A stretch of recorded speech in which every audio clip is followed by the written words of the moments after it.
अंतर्राष्ट्रीय मजदूर दिवस या श्रमिक दिवस मजदूरों की समस्याओं को हल करने के लिए मजदूरों के सम्मान में यह दिवस विश्व के देशों में अलग अलग तिथियों को मनाया जाता है, लेकिन सामान्यतया 1 मई को अंतर्राष्ट्रीय मजदूर दिवस के रूप में स्वीकार किया गया है। इसकी शुरुआत अमेरिका में हुई।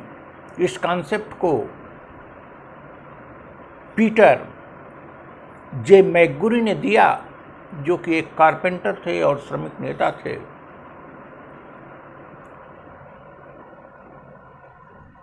उनका मानना था कि मजदूरों की समस्याओं के हल के लिए मजदूर दिवस मनाया जाना चाहिए।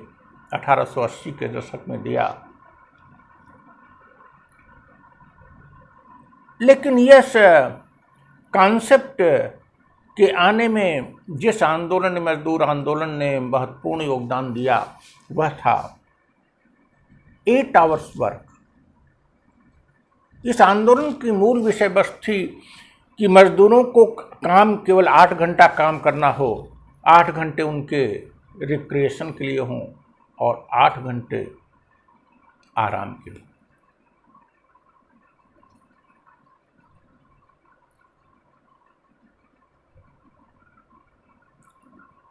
यह आंदोलन आगे बढ़ा और शीघ्र ही अमेरिका में श्रमिक दिवस को मान्यता मिली, न्यूयॉर्क शहर में, और फिर पेरिस के एक सम्मेलन में मिली। विश्व के विभिन्न देशों में मजदूर आंदोलन चलने लगे और इसी परिप्रेक्ष्य में मजदूरों की समस्याओं के समाधान हेतु 1919 में एक स्वायत्त संस्था के रूप में अंतर्राष्ट्रीय श्रम संगठन की स्थापना हुई जिनेवा में। लेकिन राष्ट्रसंघ की स्थापना के समय वर्साय की संधि का इसको भाग मान लिया गया और राष्ट्रसंघ से इसको जोड़ दिया गया। राष्ट्रसंघ के विशिष्ट अभिकरण के रूप में स्वीकार किया गया। आगे चलकर जब यूएनओ की स्थापना का प्रयास हो रहा था, 19 यूएनओ की स्थापना हुई, तो यूएनओ ने 1946 में एक प्रस्ताव पारित करके अंतर्राष्ट्रीय संगठन को अपने विशिष्ट अभिकरण के रूप में स्वीकार किया और आज अंतर्राष्ट्रीय श्रम संगठन संयुक्त राष्ट्र संघ के एक विशिष्ट अभिकरण के रूप में है, जिसका दायित्व है दुनिया के मजदूरों की समस्याओं का निराकरण करना और उनके लिए तमाम प्रस्ताव पारित करना। ऐसे ही कुछ प्रस्ताव यूएनओ ने पारित किए, जिन्हें 1969 में अंतर्राष्ट्रीय श्रम कोड के रूप में मान्यता मिली। जहाँ तक भारत का प्रश्न है, भारत में भी 19वीं शताब्दी के अंतिम वर्षों में लोखंडे और अन्य के नेतृत्व में श्रमिक आंदोलन शुरू हो गए थे, लेकिन यहाँ श्रमिक आंदोलन को तेजी मिली 1920 के बाद। और भारत में श्रमिक दिवस मनाने की संकल्पना को साकार किया एक ट्रेड यूनियन के नेता सिंगरावेलु चेट्टी ने। सिंगरावेलु चेट्टियार ने इसको साकार किया और उनके प्रयासों से 1923 से मद्रास में पहली बार श्रमिक दिवस मनाया गया और भारत में भी श्रमिक दिवस मनाया जाने लगा। और इस दौर में भारत में श्रमिक आंदोलन तेज हुए। 1920 में all India trade union Congress की स्थापना हुई और फिर बड़े बड़े नेता इसमें शिरकत करने लगे। वामपंथी आंदोलन के साथ साथ उसके समानांतर भी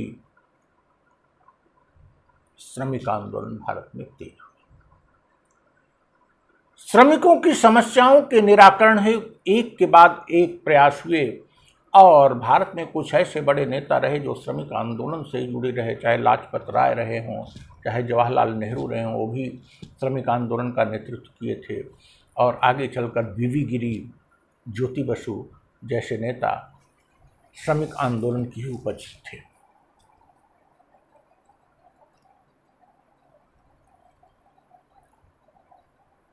श्रमिक आंदोलनों का और श्रमिक समस्याओं के निराकरण हेतु श्रमिकों के प्रति सहानुभूति, समानुभूति और श्रमिकों की समस्याओं के निराकरण के लिए तेज प्रयास, आधुनिक समय में इसका इतिहास 150 सालों से अधिक का है और लगातार श्रमिकों की समस्याओं के लिए कभी काम के घंटों को लेकर, तो कभी मिनिमम वेजेज को लेकर, तो कभी उनकी सुख सुविधाओं को लेकर, कभी उनके बोनस को लेकर तमाम लोग नेतृत्व देते रहे और सरकारों को बार बार झुकना पड़ा, प्रबंधन को, उद्योगपतियों को झुकना पड़ा। आज श्रमिक आंदोलन और श्रमिक दिवस इसलिए प्रासंगिक हो गया है कि आर्थिक उदारीकरण के दौर में श्रमिक आंदोलन, श्रमिक दिवस औपचारिकता मात्र बनकर रह गए हैं। आज खुलेआम श्रमिकों से 8 घंटे से अधिक काम लिया जाता है। आज खुलेआम न केवल श्रमिकों बल्कि अन्य लोगों को भी मिनिमम वेजेज नहीं प्राप्त हो रहे हैं। भारत जैसे देश में जहाँ की समाजवादी लोकतंत्र है, वहाँ भी आज संविदा पर नियुक्तियां हो रही हैं, सर्विस प्रोवाइडर के थ्रू हो रही हैं और किसी को न तो मिनिमम वेजेज मिल रहे हैं और न तो गौरवपूर्ण जीवन जीने का अधिकार मिल रहा है। पिछले 10-15 वर्षों में श्रमिकों की दुर्दशा लगातार बढ़ती चली जा रही है। अति तो तब हो जाती है कि जब बंबई, दिल्ली, अहमदाबाद, सूरत से श्रमिक अपने कंधे पर बोरिया बिस्तर लेकर पैदल ही 800-1000 किलोमीटर की यात्रा करते नजर आते हैं। कहाँ गया श्रमिक आंदोलन, कहाँ गए श्रमिक संघ और कहाँ गई सरकारों की सहानुभूति श्रमिकों के साथ। श्रमिक आंदोलन, श्रमिक समस्या और श्रमिक दिवस को लगातार कूड़ेदान में डाला जा रहा है। उद्योगपतियों का बोलबाला है। यही नहीं, 42वें संविधान संशोधन द्वारा श्रमिकों को प्रबंधन में भागीदारी का अधिकार दिया गया। श्रमिकों को प्रबंधन में भागीदारी का अधिकार दिया गया। इन सब होने चीज़ों के बावजूद भी लगातार श्रमिकों की दुर्दशा बढ़ रही है। श्रमिकों को अपेक्षा की जा रही थी कि 21वीं सदी के शुरू होते ही मानवोचित दशाएं मिलेंगी। ऐसा नहीं हो पा रहा है। अपेक्षा की जा रही थी कि श्रमिकों और उद्योगपतियों, मालिकों के बीच लाभ का अंतर कम होगा, जो कि बढ़ रहा है।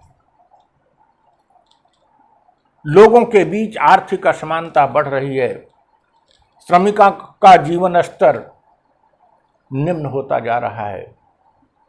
ऐसे में श्रमिक दिवस की प्रासंगिकता इस बात में निहित है कि एक बार पुनः मजदूर आंदोलन को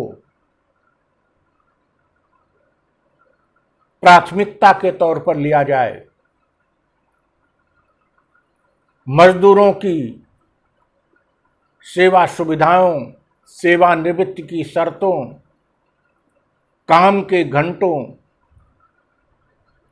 इन सब को वर्तमान समय के अनुरूप किया जाए। और उन्हें सुरक्षा प्रदान की जाए। हम कहीं न कहीं श्रमिकों की समस्याओं के लिए संघर्ष करने वाले अपने पूर्वजों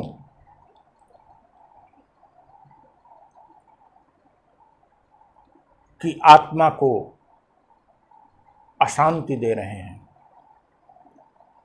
वे क्या सोच रहे होंगे कि आने वाले समय में उनके कार्य पूरे किए जाएंगे, लेकिन हो ये रहा है कि जैसे जैसे समय बीत रहा है उनके किए गए कार्यों को भी हम नस्तनाबूद करें।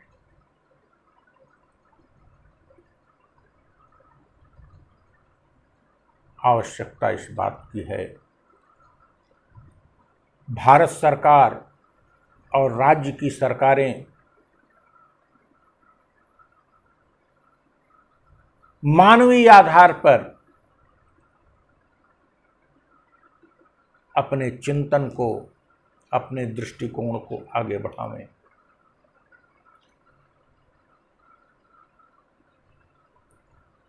केवल लाभ के पीछे पूंजीवादी व्यवस्था के पीछे न भागें। लाभ किसके लिए, पूंजी किसके लिए, मानव के लिए। और जब अधिकांश हमारी मानवीय जनसंख्या श्रमिक है, तो उसका उद्धार किए बिना, उसको समुचित सुविधाएं दिए बिना हम देश का वास्तविक विकास, देश का वास्तविक कल्याण नहीं कर सकते। तो आज इस श्रमिक दिवस पर हम चाहते हैं कि एक बार फिर श्रमिकों की समस्याओं को हम सभी प्राथमिकता में लें और जो इंक्लूसिव ग्रोथ, समावेशी विकास का हमारा नारा है, उसको वास्तविक रंग देते हुए